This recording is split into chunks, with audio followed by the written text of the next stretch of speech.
সৃষ্টিকর্তা যেই লক্ষ্য নিয়ে এই সুমহান যেই একটি জীবন ব্যবস্থা আমাদেরকে উপহার দিয়েছেন, সেই জীবন ব্যবস্থার পেছনের যে লক্ষ্য উদ্দেশ্য সেটাকে জানা এবং বুঝার নামই হচ্ছে মাকাসিদুশ শরিয়া।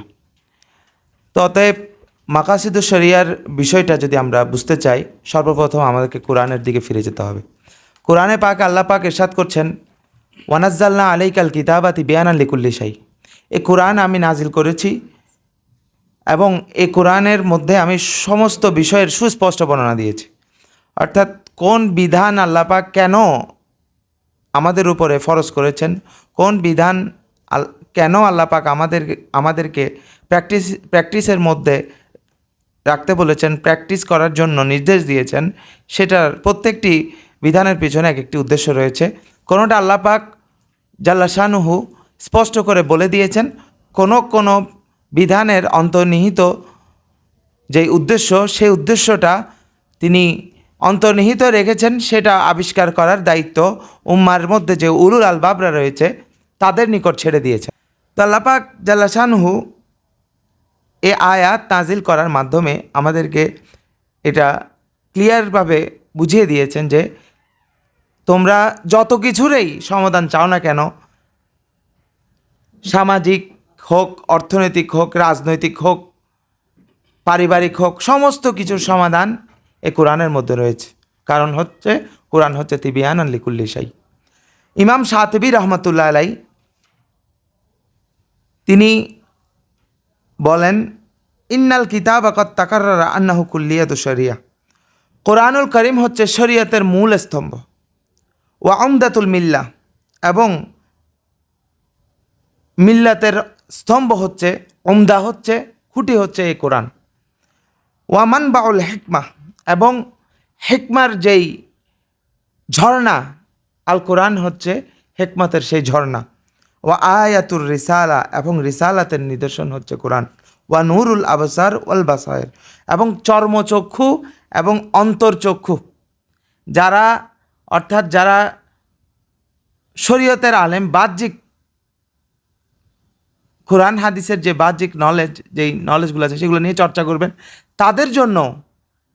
তাদের জন্য চর্মচক্ষু এবং অন্তর্চক্ষু, যারা বাতেনি অর্থাৎ যারা বাতেনি জ্ঞান নিয়ে চর্চা করেন, যারা সুফি, তাদের সমস্ত স্কলারদের জন্য আলোকবর্তিকা হচ্ছে আল কোরআন। অতএব আমরা যদি আল কোরআনের দিকে ফিরে যাই, তাহলে আমরা সব কিছুর সমাধান আমরা এখানের মধ্যে আমরা খুঁজে পাব। পবিত্র কোরআনে আল্লাহ পাক মাকাসিদুশ শরিয়ার অনেক জায়গায় মাকাসিদুশ শরিয়ার স্পষ্ট বর্ণনা দিয়েছেন। আল্লাহ পাক বলেছেন, মা ইউরিদুল্লাহু লিয়াজআলা আলাইকুম মিন হারাজ। অর্থাৎ আল্লাহ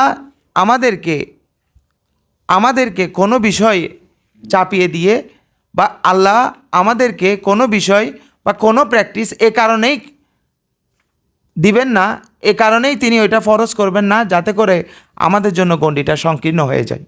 অর্থাৎ আল্লাহ পাক যে শরিয়াকে আমাদেরকে প্র্যাকটিস করতে বলেছেন, এটা কোনো আমাদেরকে সংকীর্ণ করার জন্য, আমাদের গণ্ডিকে সংকীর্ণ করার জন্য নয়, বরং আমাদের গণ্ডিটাকে আল্লাহ পাক এক্সপ্রেড করে দিয়েছেন। এবং তিনি আরও বলেন, ওয়ামা জাআল আলাইকুম ফিদ্দীনি মিন হারাজ।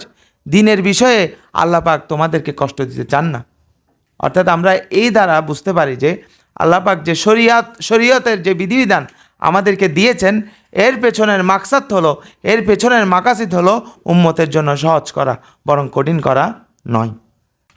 আমরা যদি এবাদতের এবাদতের মাকাসিদ কি সেটার দিকে তাকাই, তাহলে আমরা দেখতে পাই আল্লাহ পাক বলেছেন, ওয়ামা খালাকতুল জিন্না ওয়াল ইনসা ইল্লা লিয়াবুদুন। আমি মানব জাতি এবং জিন জাতিকে সৃষ্টি করেছি এই কারণে, এই মকসদ নিয়ে তারা যেন আমার দিকে ফিরে যায়, অর্থাৎ আমার ইবাদত করে। অর্থাৎ আমাদেরকে অনর্থক কোনো সৃষ্টি করা হয় নাই। আল্লাহ পাক এও বলেন, ওয়ালাকাদ বাআসনা ফি কুল্লি উম্মাতিন রাসূলান আন ইবুদুল্লাহ ওয়াজতানিবুত তাগুত।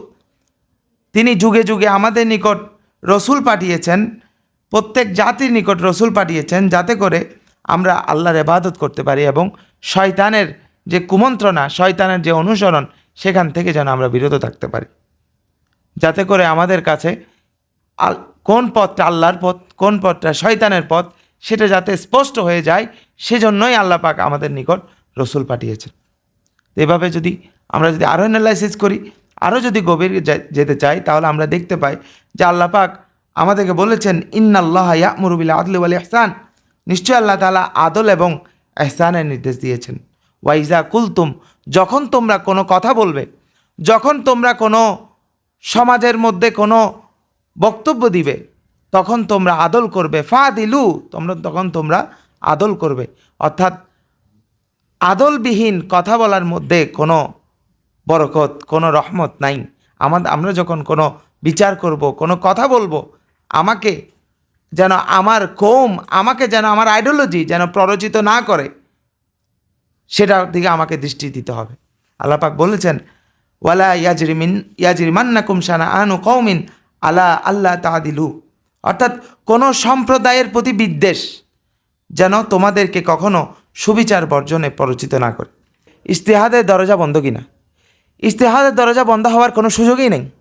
কারণ আল্লাহ পাক যদি ইজতিহাদের দরজা বন্ধ হওয়ার চান্স থাকতো, তবে আল্লাহ পাক সব কিছু কোরআনের করে ক্লিয়ারলি বলে দিতেন। কোনো বিষয় তিনি স্পষ্টভাবে ঘোষণা করে দিয়ে কোনো বিষয়কে তিনি ওটার মাকাসেদকে বর্ণনা করার দায়িত্ব উম্মতের যেই উলুল আলবাবরা রয়েছে, উম্মতের যে জ্ঞানী গুণী মানুষজন রয়েছে, তাদের উপর তিনি ছেড়ে দিতেন না। তিনি সব বিধানকে কেন নাজিল করেছেন তিনি সেটা উল্লেখ করে দিতেন। কিন্তু উল্লেখ না করার কারণ যদি আমরা অ্যানালাইসিস করি, তাহলে বুঝতে পারি, তাহলে এই প্রশ্নের উত্তর আমরা সেখান থেকেই পাই যে ইজতিহাদের দরজা বন্ধ নয়, কিয়ামত পর্যন্ত আল্লাহ পাক ইজতিহাদের দরজা ওপেন রেখেছেন।